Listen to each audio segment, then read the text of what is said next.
let's talk about threat assessment. Basically, threat assessment is evaluation of the threat to the information asset.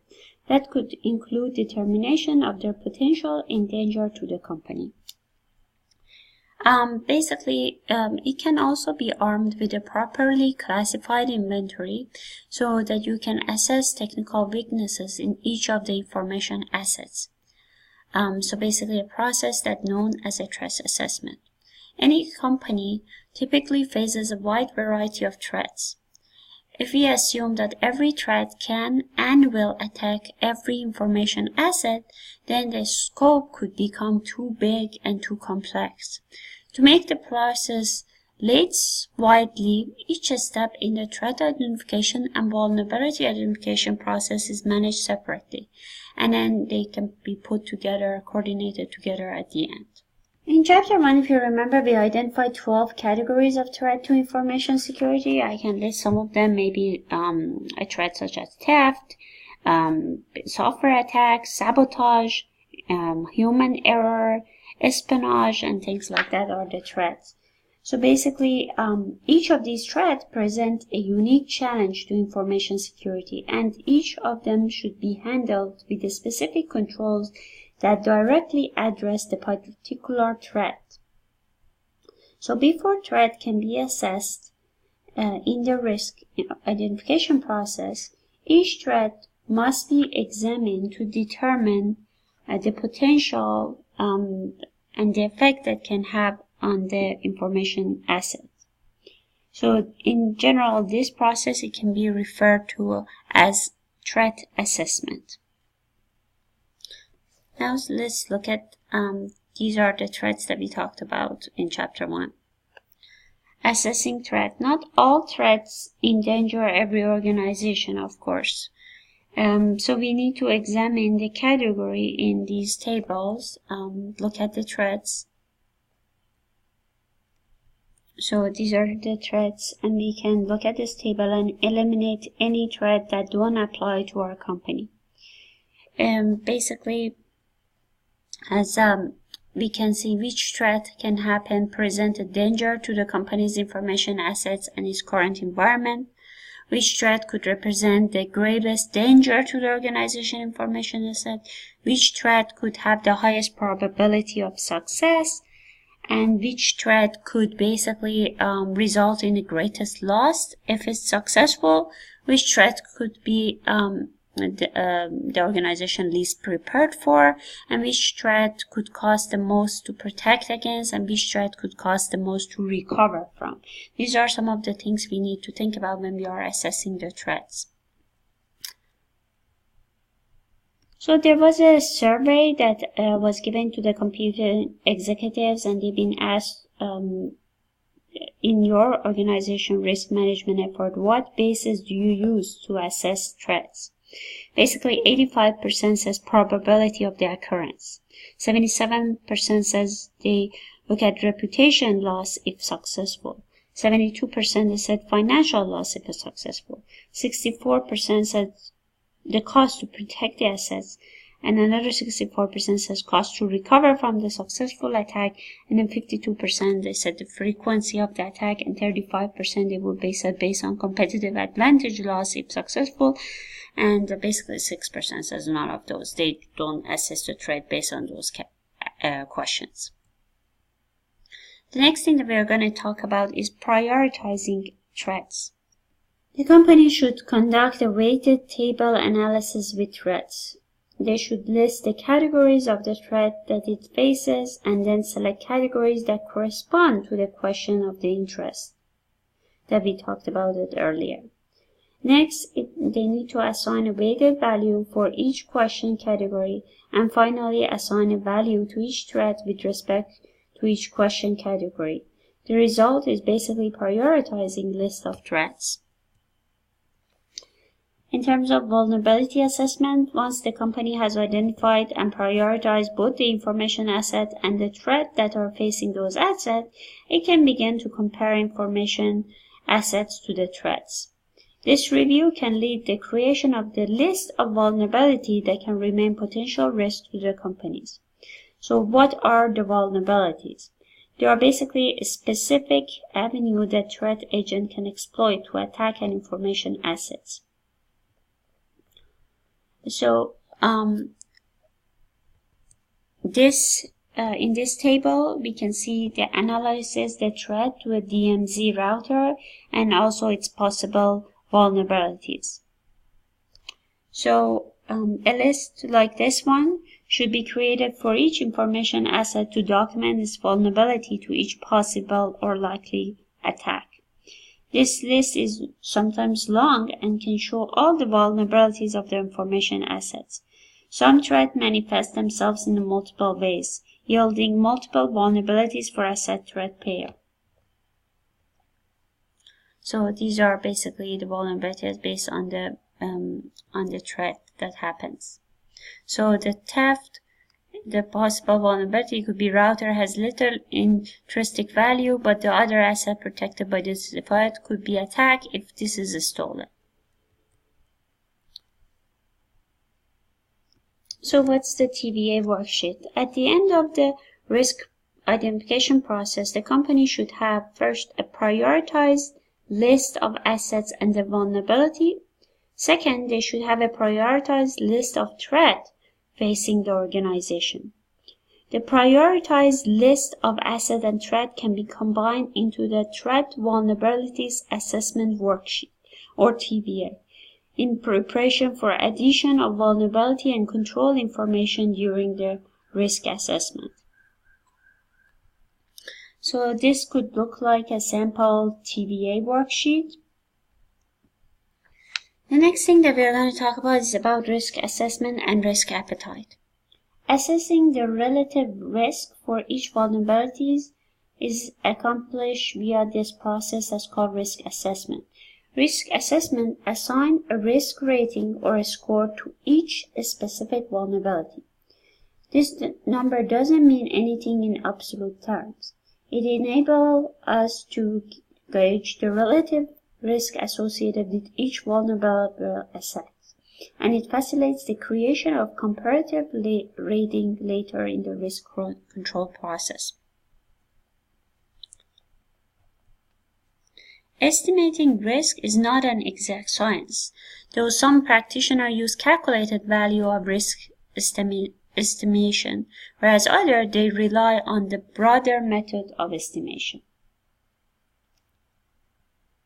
The goal is to develop a repeatable method to evaluate the relative risk of each of the vulnerabilities and have been identified and basically add them to the list. The likelihood is basically the probability that the specific vulnerability in the company will be the target of an attack. So using the information documented during the risk identification process, we can assign weighted score based on the value of each information asset, like 1 to 100, or low, medium, and high, or something like that. Whatever the rating system we use for assessing likelihood, we need to use professionalism, experience, and judgment to determine the rating, and also we need to use it constantly. Whenever possible, we need to use external references for their likelihood values after reviewing and adjusting them for your specific circumstances. So one method of estimating risk uses this. Risk is the likelihood that the threat as to an asset will result in an adverse impact, multiplied by the consequences or level of impact on the value of an asset as a result of successful attack, less than the percentage of risk mitigated by current control plus the degree of uncertainty of current knowledge of the threat.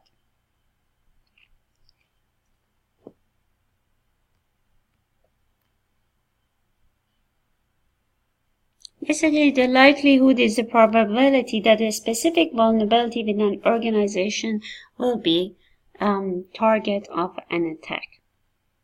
As we said, the likelihood is the overall rating, a numerical value on defined scale of the probability that a specific vulnerability will be exploited. NIST has a special publication called 800-30 Revision Guide for Conducting Risk Assessment, which recommends the vulnerability be assigned as likelihood rating between 0.1 for low to 1, which is high. For instance, the likelihood of an employee or system being struck by a meteorite while indoors would be rated 0.1, while the likelihood of receiving at least one email that contains a virus or worm in the next year would be rated as 1. We should also choose to use a number between 1 to 100, but not 0, because the vulnerabilities with a 0 likelihood should have already been removed from the asset vulnerability risk.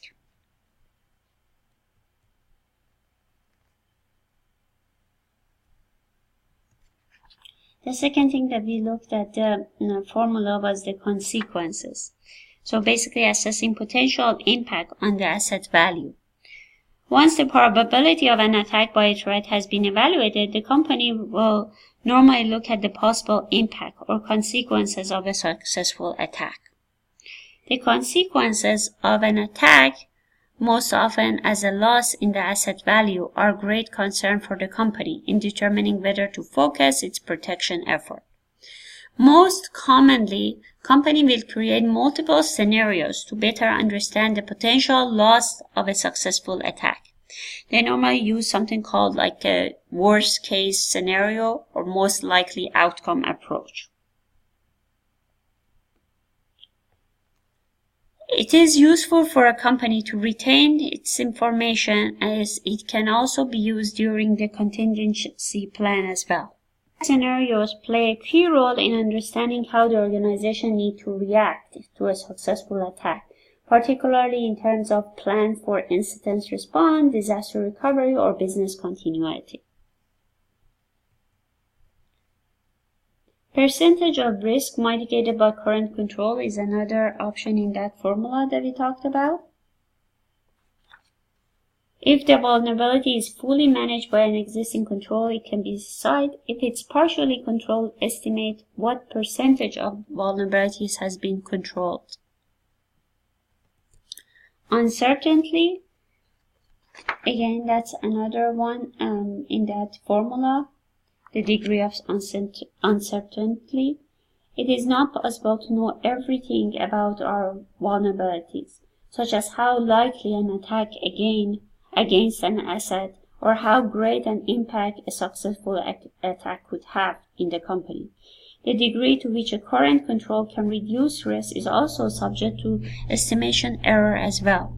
Uncertainty is an estimate made by the manager using their judgment and experience in that case. Risk determination is the simplest approach to determining risk using a formula that looks at the quantifying certain risk element. In this formula, risk equals likelihood of vulnerability occurrence times impact minus percentage risk already controlled plus an element of uncertainty. To use, let's see how we can use this. Let's see how this equation works in this scenario. Asset A has impact value of 50 and 1 vulnerability. Vulnerability 1 has a likelihood of 1 with no current control. You estimate that assumption and data are 90% accurate. Asset B has an impact of 100 and 2 vulnerabilities. Vulnerability 2 has a likelihood of 0.5 with a current control that addresses 50% of its risk. Vulnerability number 3 has a likelihood of 0.1 with no current controls. Your assumption and data are basically 80% accurate. The resulting ranked list of risk rating for 3 vulnerabilities that we just talked about, using this equation, value times likelihood minus risk mitigated plus uncertainty, can be as follows. Asset A, vulnerability 1 rated as 55.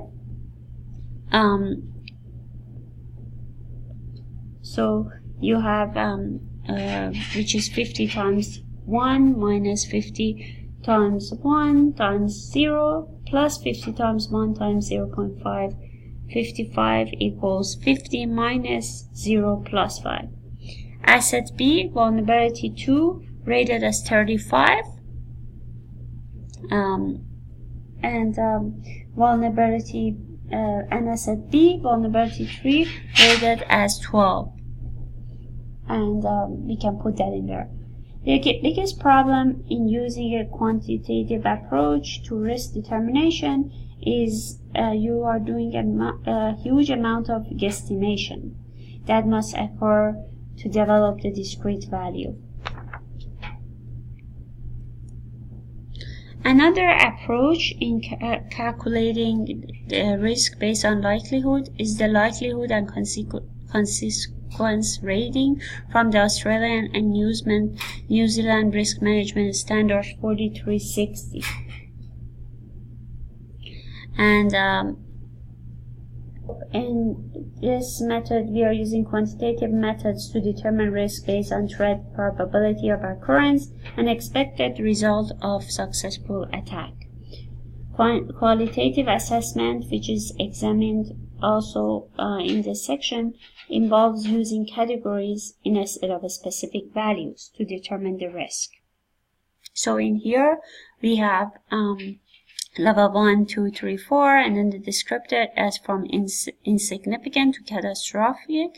And the example of description is insignificant with no injury, low financial loss, to catastrophic, which could cause death, huge financial loss, and then we have other levels.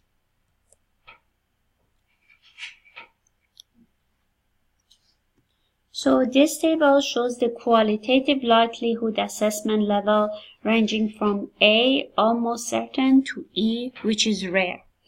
Again, a company must determine the likelihood or probability of an attack from each specific category threat.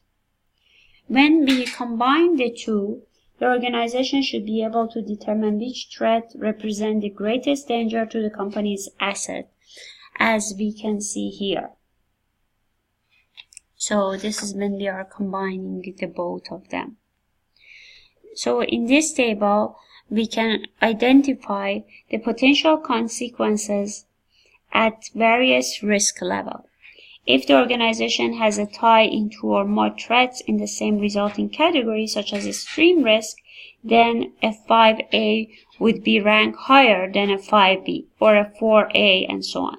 Replacing the A through E categories with a 5, which is almost certain, to 1, which is rare, would allow a simple multiplication for prioritizations. For example, 3 moderate times 4 likely equals 12 versus 4 major times 4 likely, which equals to 16.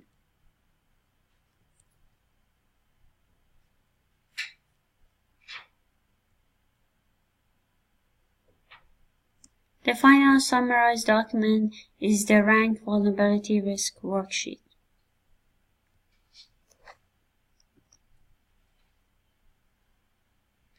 This document is basically an extension of the TVA spreadsheet that we talked about it before.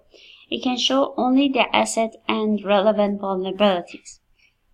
So by looking at this worksheet, it can show the similarities to the weighted factor analysis worksheet that we used earlier. This table shows the use of weighted spreadsheet to calculate risk vulnerability for number of information assets. The columns in the worksheet are used as follows. Assets, which lists each vulnerable asset. Asset impact, which shows the result of this asset from a weighted factor analysis worksheet. Vulnerability, which lists each uncontrolled vulnerabilities. And risk vulnerability likelihood state the likelihood of the realization of vulnerability by a threat agent, as indicated in the vulnerability analysis step. And risk rating factor, we can enter the figure calculated by multiplying the asset impact and its likelihood.